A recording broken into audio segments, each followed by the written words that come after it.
Okay, here is Unit 7, and every unit begins with this historical marker. You see here it says Unit 7, and that will just give you a brief introduction into what we're going to be doing this week. Our America the Beautiful has 5 different types of lessons in every unit. Parents find that this makes history interesting for children with a wide variety of interest. So one day in the unit, and that's this day, it's going to be a story. I like to think of this lesson as what most people think history is. It's maybe what's happening in Washington, D.C., who the president is, if there is a war going on at the time. That is usually that we cover those things generally in our American story lesson. So as you see, it is richly illustrated, and they're going to learn about the Constitution. They're going to learn that our first capital was in New York City, and then it moved to Philadelphia.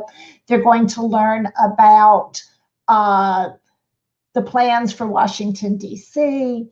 And then at the end of the unit, there are activities. And I'm going to look over here on another screen because what I'm seeing is much smaller than what you're seeing. So I need to be able to read it over here. At the end of this lesson, there is a presidential biography for the student to read. And that biography is right here on the next page. We have a 1-page biography of each person who served as our president. So at the end of this lesson, and every lesson, as you see, ends in a Bible verse, and then you have optional activities. You, as the mom or dad, know what you want your child to be doing and how much of your homeschool for this year is going to be centered around America the Beautiful. So these are your choices for this lesson. There's the biography, and then you're going to turn in We the People. John, would you turn to these pages in We the People? So today your student they've already read other primary sources in the first 6 units, but now that we're ready for Unit 7, today they're going to read the preamble to the Constitution. They don't usually read this many. We just happen to have several primary sources for this lesson. This reading is not usually this much. They're also going to read the story of George Washington and the cherry tree. And they also will read George Washington's rules of civility and decent behavior in company and conversation. This happens to be one of my very favorite paintings in the whole curriculum. This is a painting of George Washington kissing his granddaughter. I just think it is precious. After the student reads their primary sources for today, then the student will go to their map assignment. And today they're doing map 6, but they will, can you zoom in, John? Maybe you can't, but with the technology we're using today. Okay, so this is lesson 31. So today, all they're going to do is go to the first 13 colonies and put a number inside those in the order that they ratified the Constitution. So number 1 will go in Delaware, etc. So that's their map activity for map 6. And then they're also going to map 12 because this is the time, and they're going to color those states in on map 12. And as they go through the curriculum, every time a new state comes in, the student will color it in. So they will be watching America grow as they color these states in the map as we go through the years. Alaska and Hawaii are not on there because there are whole maps devoted, one to Alaska and one to Hawaii, because those are featured lessons we have later in the curriculum. Then the student will go to the timeline, and today they find 1793, and the student writes, George Washington lays the cornerstone of the U.S. Capitol building. So that is the timeline activity today. And then if you've chosen to do the student workbook, then the student will complete this worksheet on lesson 31, or instead, if you've decided it would be better for your student to do the lesson review as opposed to the student workbook, then the student will answer these questions in that. Today, there is a Bible assignment, and let me say, the student does not have an activity like each of these every day. But today there is a Bible study. There are Bible studies 2 or 3 days a week.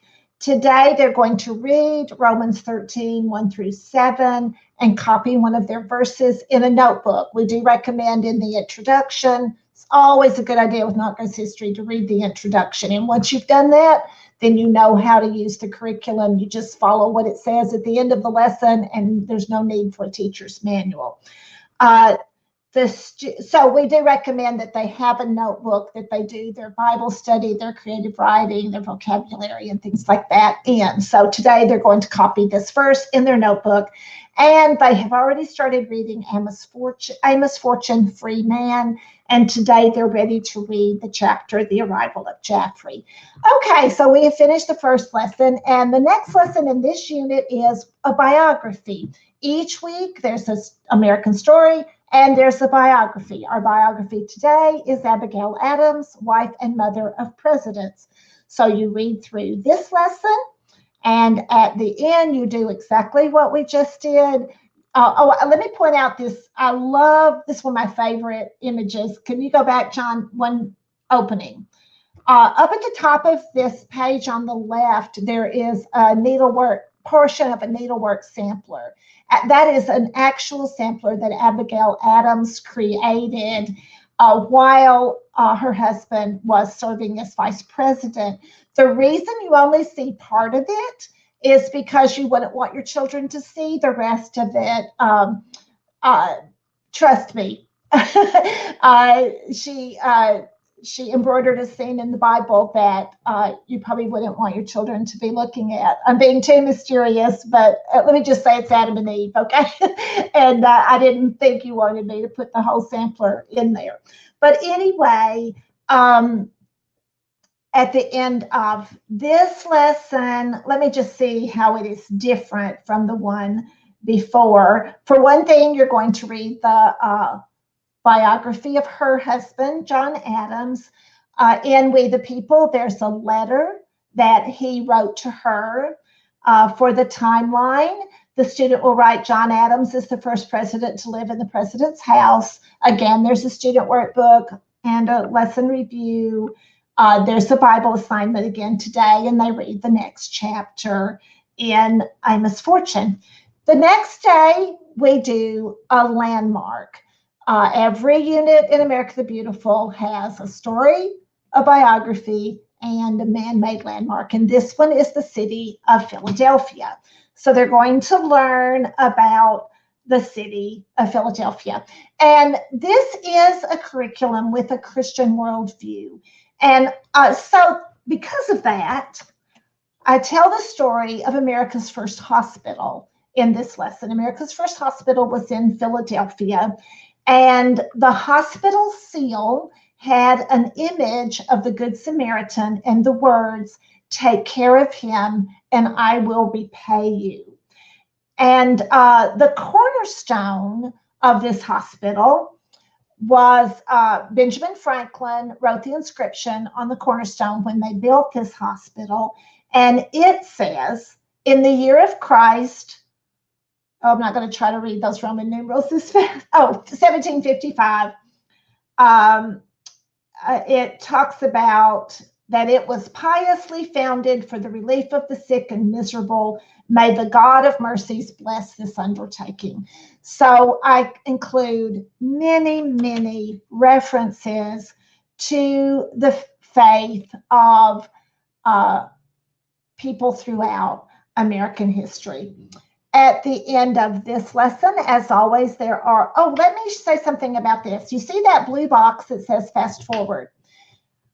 I almost without fail in these lessons stay in the time period. Our units are in chronological order. And within the lesson, I tried almost always to stay in that time period.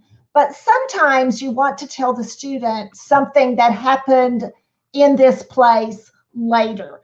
And so when you see one of these blue boxes that says fast forward, then you will learn other things, like in this case about the city of Philadelphia later. For example, this one, they learn about the Betsy Ross Memorial Association, and they learn about how abolitionists used the Liberty Bell.